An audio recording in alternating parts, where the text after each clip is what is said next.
The world's most powerful art dealers didn't blink when Ryan Powell walked into the Blackwood Museum. They expected the millionaire. What they didn't expect was the woman on his arm. Lisa was a ghost in his mansion, a maid who spent her days polishing the very silver Ryan's guests used to look down on her. But tonight, she wasn't carrying a tray. She was wearing a gown that cost more than her mother's life-saving surgery.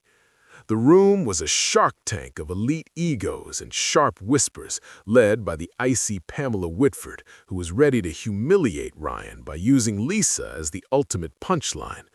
But the real shock didn't come from Lisa's presence. It came when she reached out, grabbed a priceless $50 million vase, and shattered it into 1,000 jagged pieces. The elite screamed for her arrest, but then the museum owner did the unthinkable. He walked past the millionaire, ignored the debris, and thanked the maid. Before we go further, please take a second to subscribe to this channel, and let's keep breathing life into stories that were never meant to stay silent. Now let's continue. Lisa's hands moved in practiced silence across the silver tea service, her reflection warped and ghost-like in the curved metal. The Powell estate kitchen was a cathedral of marble and chrome, where every surface gleamed with the kind of perfection that only existed when someone invisible maintained it. She existed in its margins, a shadow among shadows, her presence marked only by the absence of dust and the shine of properly polished silver. Her mother's latest hospital bill sat folded in her uniform pocket, the numbers burned into her memory like a brand. $47,000, 3 months behind. The collection agency calls had stopped being polite 2 weeks ago, and now they simply threatened. Liens, lawsuits, consequences that felt like walls closing in from every direction. The rhythmic motion of polishing was meditative, almost hypnotic. It was the one time Lisa's mind could drift away from the crushing mathematics of debt, away from the reality that her mother's deteriorating kidneys required treatments that cost more than Lisa earned in half a year. The silver didn't judge.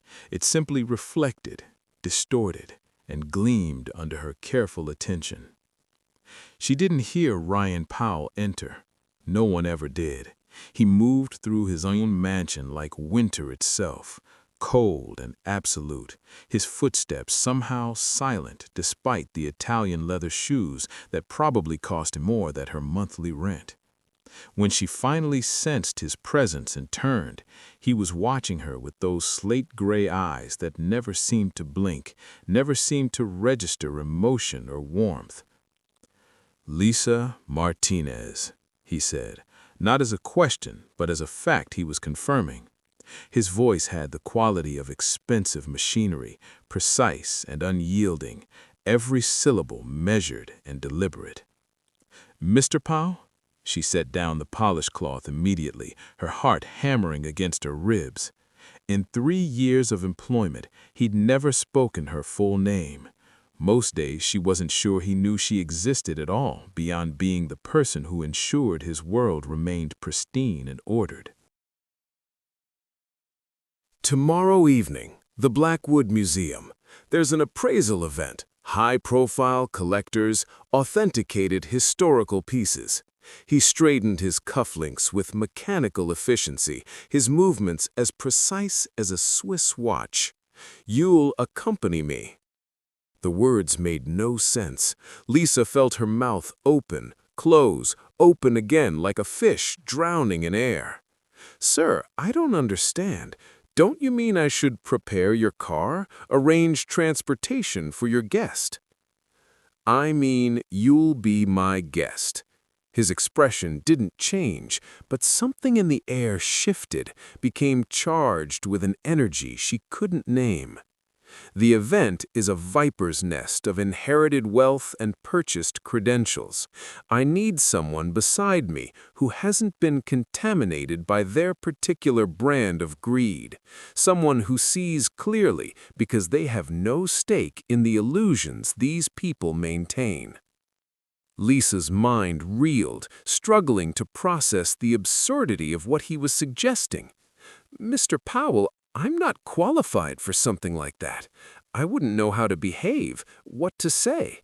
I'm just the maid who polishes my silver?"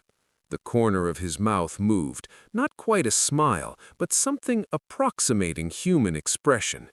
"Exactly. Which means you're the only person in my circle who hasn't tried to sell me something fraudulent in the last 6 months. Everyone else wants something from me. You simply want to do your job well and go home to your mother. That kind of honesty is rare enough to be valuable." He moved toward the doorway, then paused. "Pack an overnight bag. The preparation begins at dawn. Simone Laurent will handle your transformation. Don't argue with her. She's been doing this longer than you've been alive." He left before she could form another protest, his footsteps fading into the vast silence of the mansion. Lisa stood alone in the kitchen, surrounded by gleaming silver and crushing confusion, the hospital bill heavy in her pocket, wondering if she'd just been offered an opportunity or a trap. In her experience, when the powerful noticed the invisible, it rarely ended well for the invisible. The transformation began at 5 in the morning when a Mercedes pulled up to the staff quarters behind the main estate. The woman who emerged wore a designer suit that probably cost more than Lisa's annual salary and carried the bearing of someone who'd spent decades making millionaires presentable for public consumption. "I'm Simone Laurent," she said, her French accent crisp as winter air, each syllable precisely enunciated. "Mr. Powell has contracted my services to prepare you for this evening. We have 12 hours. We'll need every minute." Before we go further, please take a second to subscribe to this channel, and let's keep breathing life into stories that were never meant to stay silent. Now, let's continue. The day passed in a blur of measurements and fittings, hair treatments and makeup trials. Simone worked with the focused intensity of a surgeon, occasionally murmuring assessments in French that Lisa couldn't quite catch but suspected weren't entirely complimentary. There were moments of surprising gentleness, though, when Simone's touch on Lisa's shoulder felt almost maternal as she adjusted fabric or repositioned her posture. "Chin up," Simone instructed for the 100th time. "You're not a servant today. Servants look at the floor. You look people in the eye." "That feels wrong," Lisa admitted, fighting the instinct to duck her head. "Good. That means you're doing it correctly." Simone stepped back, evaluating. "Discomfort is where transformation lives. You've spent 3 years making yourself invisible. Tonight, you'll be impossible to ignore." But it was during a quiet moment, as Lisa sat wrapped in a silk robe while her hair set in heated rollers, that Simone spoke the words that changed everything. "He's testing them, you know, using you as a mirror." Simone met Lisa's eyes in the vanity reflection, her expression knowing and slightly sad. "Ryan Powell does nothing without calculation. Tomorrow night, when those vultures see you beside him, they'll reveal exactly who they are. Their masks will slip, the polite veneer will crack, and he'll be watching every fracture, cataloging every moment of their true nature." "What if I'm the one who fails the test?" Lisa's voice came out smaller than she intended, childlike and afraid. Simone's smile was knowing and sad. "My dear, you're not the one being tested. You're the litmus paper. They're the ones who show their true colors when exposed to you." That evening, when Simone finally turned the mirror around, Lisa didn't recognize herself. The woman looking back wore an emerald gown that moved like water, the fabric catching light in ways that seemed almost supernatural. Her hair had been swept into something elegant and effortless, the kind of style that looked simple but required extraordinary skill. Her face had been transformed, but not hidden, enhanced, but still recognizably hers. She looked like someone who belonged in Ryan Powell's world, who moved through galleries and galas with easy confidence. The illusion was perfect and terrifying. "Remember," Simone said quietly, helping Lisa into shoes that were somehow both beautiful and surprisingly comfortable. "The dress doesn't make you worthy of that room. Your eyes do. Your mind does. The dress just makes them look long enough to realize it." The Blackwood Museum rose against the twilight sky like a monument to old money and older secrets, its neoclassical facade glowing under strategically placed spotlights. As Ryan's car glided to the entrance, Lisa could see the gathering through the tall windows. Women in jewels that could pay for entire hospitals, men whose handshakes moved markets, a glittering ecosystem of wealth so profound it had become its own gravity, pulling everything toward it. Her hands trembled in her lap despite her best efforts at control. "Steady," Ryan said quietly. It was the first word he'd spoken during the 40-minute drive. "They'll try to make you feel small. That's how they maintain their hierarchy, their sense of order. But remember, their confidence is purchased, inherited, borrowed from their parents' accomplishments. Yours, if you find it tonight, will be earned." The car door opened. Ryan stepped out first, buttoning his jacket with that same mechanical precision, then extended his hand. When Lisa took it and emerged, she felt the shift in the air immediately. Conversations stuttered, heads turned. The wave of attention felt physical, like walking into deep water that threatened to pull her under. Ryan kept her hand tucked in the crook of his arm as they climbed the museum steps, his grip firm and anchoring. But as they crossed the threshold into the glittering entrance hall, Lisa felt that grip tighten almost imperceptibly. A warning or a reassurance? She couldn't tell which. The hall was a study in architectural intimidation. Soaring ceilings, marble columns, a grand staircase that seemed designed to make visitors feel appropriately small. Crystal chandeliers cast prismatic light across faces that turned to assess the new arrivals with the cold efficiency of predators evaluating prey. Pamela Whitford stood at the center of the room like a queen holding court, her platinum hair severe against her black dress, diamonds at her throat catching light like ice. When her eyes landed on Lisa, her smile widened into something sharp enough to draw blood. "Ryan, darling," Pamela's voice carried across the marble hall, cutting through the ambient chatter with practiced ease. "How wonderfully unexpected! And who is this enchanting creature?" The crowd had gone silent, watching. Lisa felt every eye dissecting her, calculating her worth, measuring the cost of her dress against her unknown pedigree, finding her wanting in ways she couldn't even comprehend. "This is Lisa Martinez," Ryan said, his voice carrying that same mechanical precision, revealing nothing. "My guest for the evening." Martinez. Pamela savored the name like wine, letting it roll around her mouth, testing its vintage. How exotic. "Tell me, Lisa, what brings you to our little gathering? Are you in the art world? Acquisitions, perhaps? Or maybe restoration?"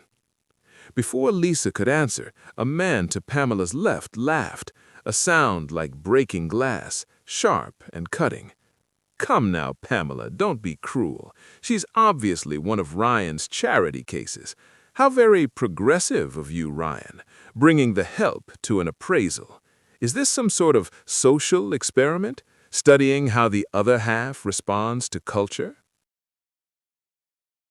Ryan's expression didn't change, but Lisa felt the temperature drop around them, saw the subtle shift in his posture that suggested coiled energy. Lisa is here because she possesses something increasingly rare in our circles, an uncorrupted eye. She sees what is, not what she's been told to see. I suspect that will prove valuable tonight. Pamela's smile sharpened into something predatory. Well, then she'll have the perfect opportunity to demonstrate this remarkable vision. The centerpiece of tonight's appraisal has just arrived from private collection. A Tang Dynasty vase authenticated by the Gershwin Institute, valued at $50 million. The museum is considering acquisition. Her eyes glittered with malicious anticipation. I do hope your uncorrupted eye appreciates the significance. The crowd began moving toward the East Gallery, a migration of silk and smugness, expensive shoes clicking against marble in a rhythm that felt almost military. Ryan guided Lisa through the press of bodies, his hand never leaving the small of her back, a point of steady pressure that kept her grounded. She caught fragments of whispered conversations, her name already spreading like poison through the ranks. Who is she really? Martinez, wasn't that the name of his previous housekeeper? God, is she actually the maid? This is too perfect. Pamela's going to eviscerate her. I almost feel sorry for the girl. Almost. The East Gallery had been arranged like a theater, with rows of chairs facing a raised platform. The vase stood at the center under museum lighting, dramatic and reverent, as if the object itself demanded worship. It was beautiful, Lisa had to admit. The glaze reflected light in shades of deep blue and copper, intricate dragons coiling around its form with masterful detail.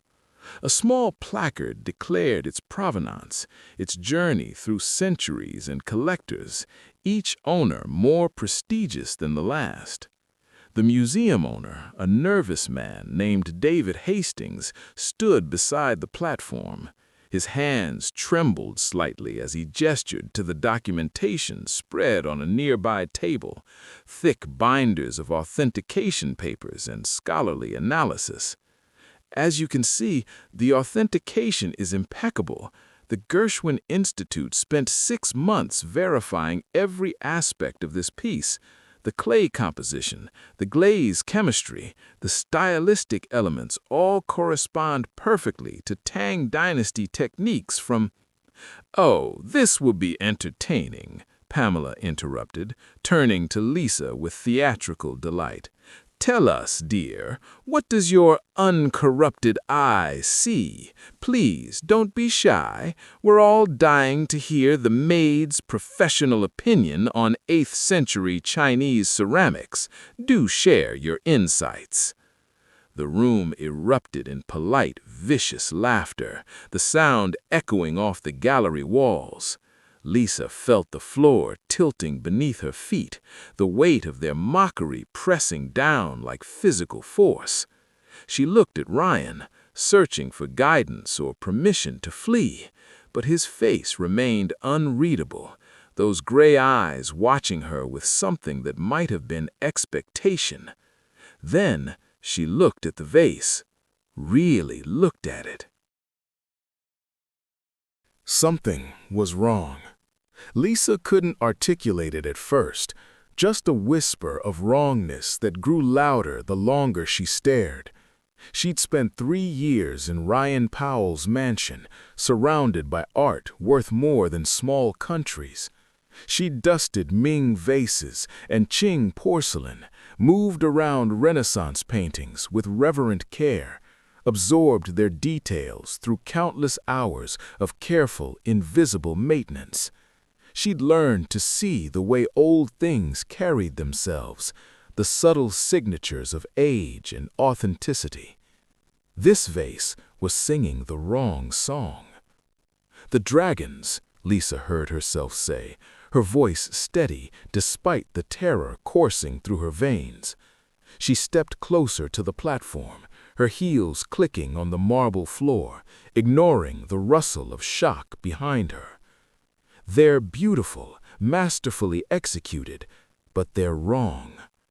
David Hastings went pale, the color draining from his face like water from a broken vessel. Pamela's smile froze in place, becoming a rictus of forced amusement.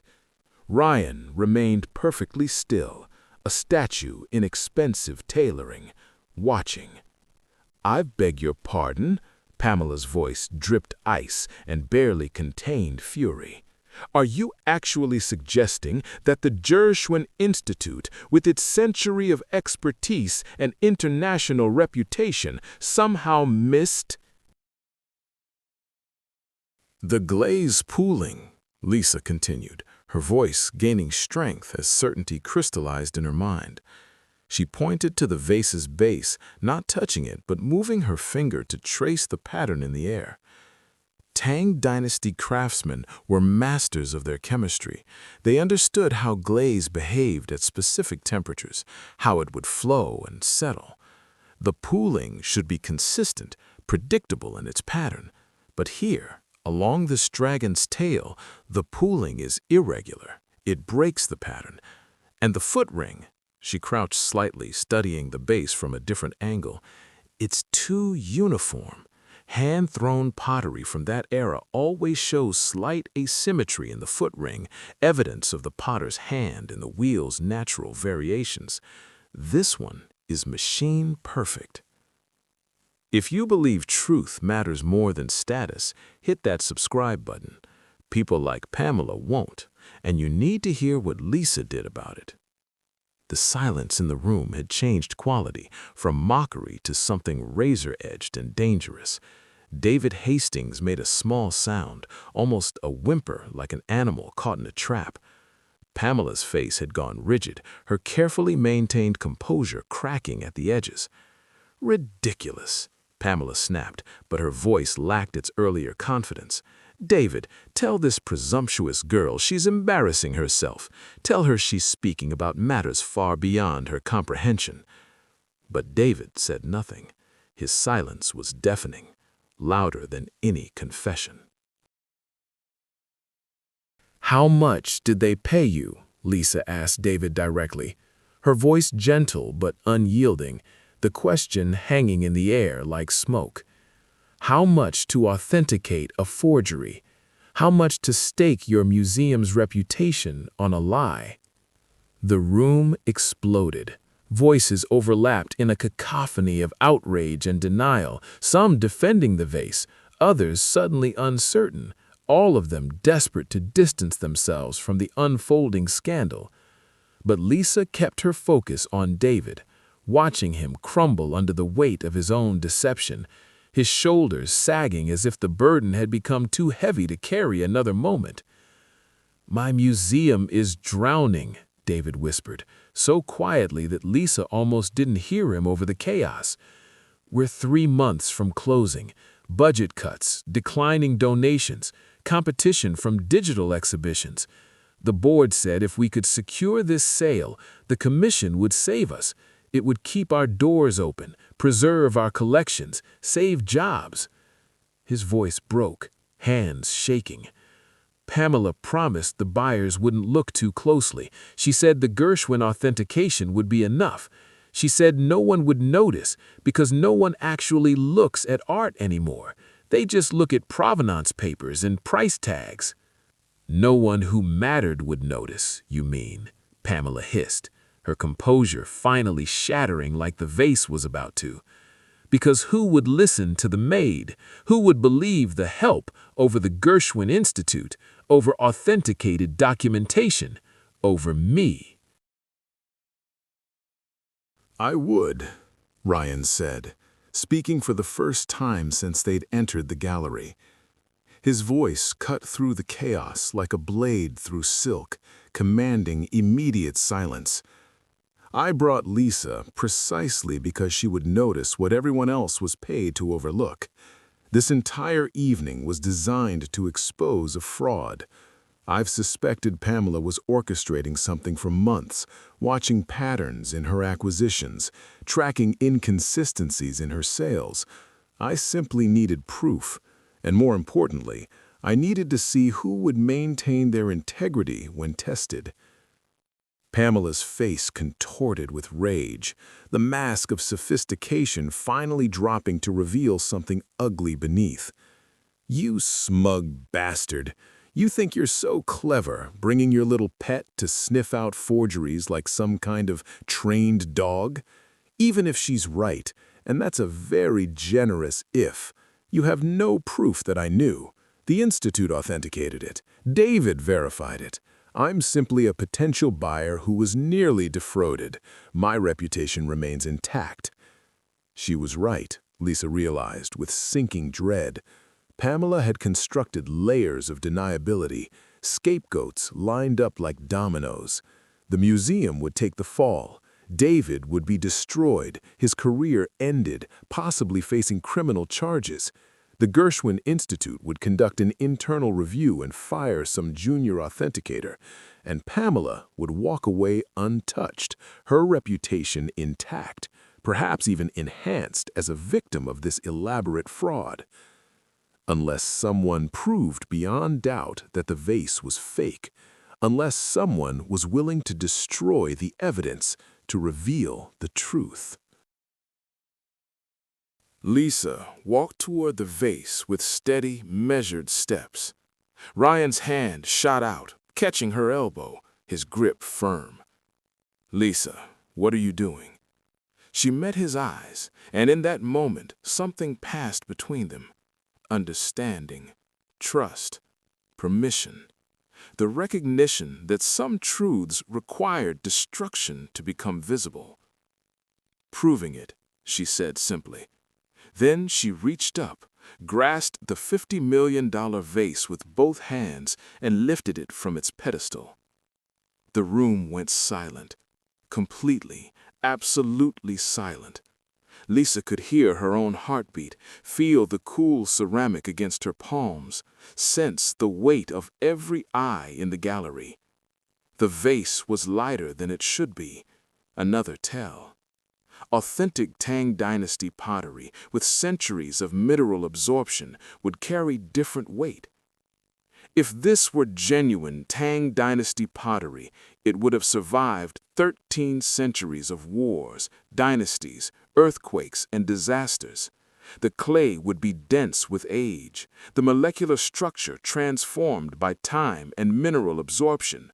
The firing process of that era created pottery that was nearly indestructible, capable of withstanding impacts that would shatter modern ceramics. She raised the vase above her head, her arms steady despite the trembling in her core. "Lisa, no!" David's voice was anguished, knowing what came next. "A modern forgery, however," Lisa continued, her voice unwavering, "no matter how skilled the craftsman, no matter how carefully executed, would lack that ancient resilience. The clay would be newer, weaker, more." She brought the vase down against the marble floor with every ounce of her strength. It shattered into 1,000 jagged pieces, the sound echoing through the gallery like a gunshot, like the breaking of something fundamental.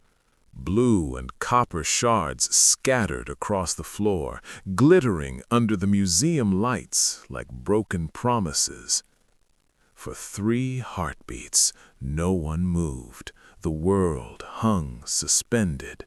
Then Pamela screamed, a sound of pure fury that seemed to come from something primal and wounded.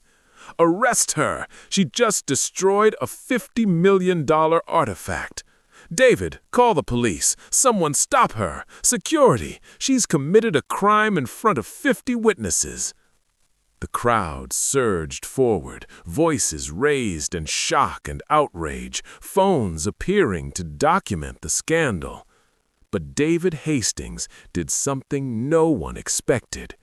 He walked through the crowd, past the outraged collectors, past the scattered pieces of ceramic, past Ryan Powell himself, and stopped in front of Lisa. His eyes were wet, his hands shaking. Then he did the unthinkable. He took her hand in both of his and squeezed it gently, reverently. "Thank you," he whispered, his voice thick with emotion. "God forgive me. Thank you." David turned to face the assembled crowd, his voice steady for the first time all evening, as if some great weight had been lifted from his shoulders. "She's right. It's a forgery. I've known for months. The Gershwin Institute was paid to authenticate it, a substantial payment routed through offshore accounts that Pamela controls. She orchestrated the entire scheme from the beginning." He looked directly at Pamela, who had gone still as stone. "You planned to use tonight's sale to defraud Mr. Powell out of $50 million. When he inevitably discovered the fraud, you would position yourself as the savior who exposed him, destroying his reputation while elevating your own. The commission would have saved my museum, but it would have destroyed an innocent man and compromised everything I've built my career on." David looked at Lily with something like wonder, like someone seeing daylight after years in darkness. "I've been terrified for months, trapped by my own cowardice, by the fear of losing my life's work, but she just freed me. That vase was my prison, the physical manifestation of my compromise, and she smashed it. She destroyed the lie I was too weak to confront." Pamela's face had gone from red to white, her hands clenched at her sides. "You senile fool, you've destroyed us both. Without that sale, without the commission, your museum closes. You've accomplished nothing except ruining your own institution. And for what? For integrity? You can't pay staff with integrity.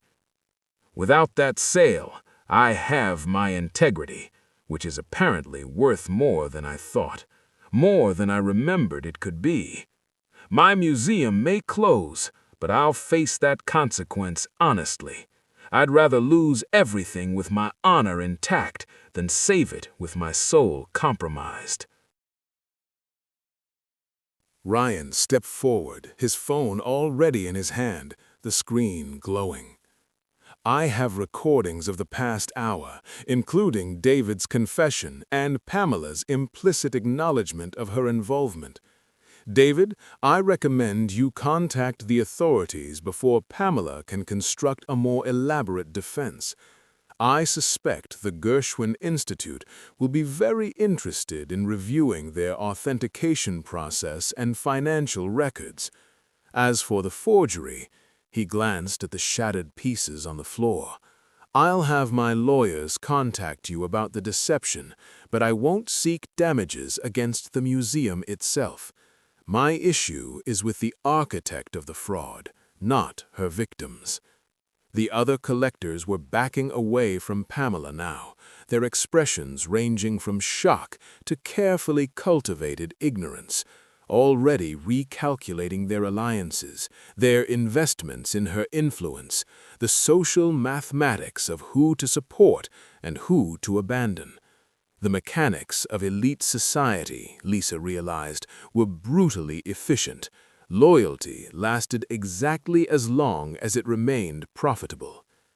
"Sue me for everything," David said, his voice almost giddy with relief, like someone who'd been holding their breath for months and finally exhaled. "Investigate every transaction. I'll cooperate fully. I'd rather lose the museum with my honor intact than save it with my soul compromised." The crowd dispersed quickly after that, elite rats fleeing a sinking ship.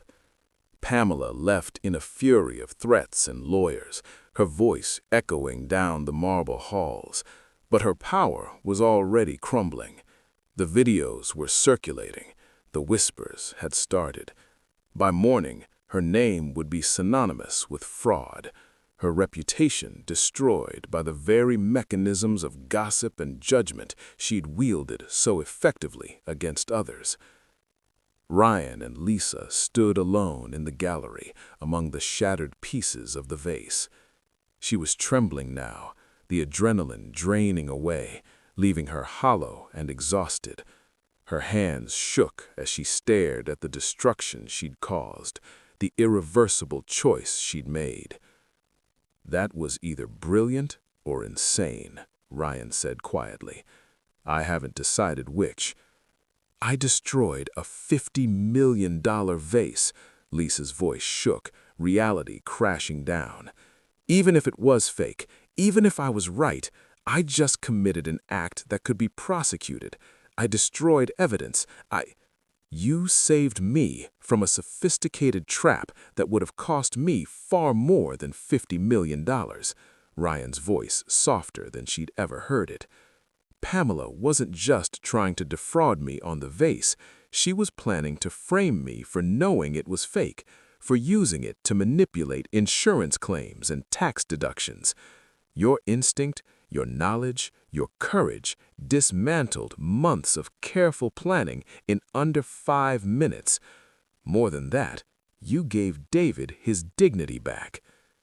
Lisa looked at the emerald gown, the borrowed jewelry, the entire illusion of the evening. "You used me. This was all calculated from the beginning. I was a pawn." Yes, Ryan admitted without hesitation, without apology. "I brought you because you were invisible to them, because they would underestimate you, dismiss you as irrelevant, because your perspective was uncorrupted by their games and your eye was trained by years of caring for genuine artifacts." He paused, something shifting in his expression, something almost vulnerable. But what happened in there wasn't calculation. That was you, Lisa. Your eyes, your knowledge, your courage. I gave you the opportunity and the platform. You seized it with both hands and refused to let go, even when it terrified you. "What happens now?"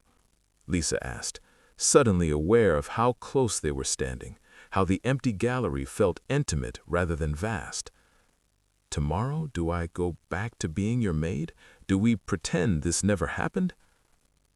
Ryan was quiet for a long moment, his gray eyes searching her face. When he spoke, his voice had lost its mechanical precision, something more human breaking through the careful control. "My previous assistant quit last month. Couldn't handle the pressure, the constant maneuvering, the sharks circling for every advantage. The position requires someone who can see through deception, who won't be corrupted by proximity to wealth, who can stand in rooms like this and speak truth regardless of the cost." He met her eyes directly. "I'm offering you the job. Full salary, benefits that include comprehensive medical coverage for you and your dependents. Your mother's treatment would be covered immediately, completely. But Lisa, when you report for work on Monday, do so because you want the position, because you believe you're qualified, not because you need it, not out of desperation. There's a difference. Tonight proved you're worth far more than emergency wages and desperation." The weight in her pocket, that folded hospital bill that had been her constant companion, suddenly felt lighter. Not gone, but manageable. For the first time in 3 years, Lisa felt like she could breathe without the pressure of drowning debt compressing her lungs. "I accept," she said, her voice steady, "on one condition." Ryan raised an eyebrow, something almost playful in the gesture, a glimpse of the human beneath the calculating exterior. "You're negotiating now? Bold. If anyone ever asks me to evaluate a $50 million artifact again," Lisa said, allowing herself a small smile, "we authenticate it properly before I get anywhere near it. I'd prefer not to make a habit of destroying priceless objects, even fraudulent ones." Ryan's laugh was unexpected, genuine, transforming his entire face into something warm and alive. Agreed, though I have to say, your method was remarkably effective. Dramatic, certainly, but effective. They walked out of the Blackwood Museum side by side, no longer billionaire and Maid, but something new and undefined, something being built in real time. Behind them, the shattered pieces of the forgery caught the light, glittering like truth among the ruins of deception. Lisa had entered the museum as a ghost in borrowed elegance, playing a role in someone else's plan. She left it as herself, entirely visible, entirely earned. And that, she realized, was worth more than any vase ever crafted, authentic or otherwise. The morning headlines would scream about the scandal. Pamela's empire would crumble under investigation. David would face his reckoning with quiet dignity and perhaps find redemption in honesty. The Gershwin Institute would conduct damage control. But for Lisa, walking into the cool night air with Ryan Powell beside her, the story was simpler and more profound. She had smashed the illusion, and in its place found something real. Not just a job or financial security, but the recognition that her eyes, her judgment, her courage had value independent of her circumstances. The invisible had become visible not through borrowed clothing or temporary transformation, but through the simple act of seeing clearly and speaking truth.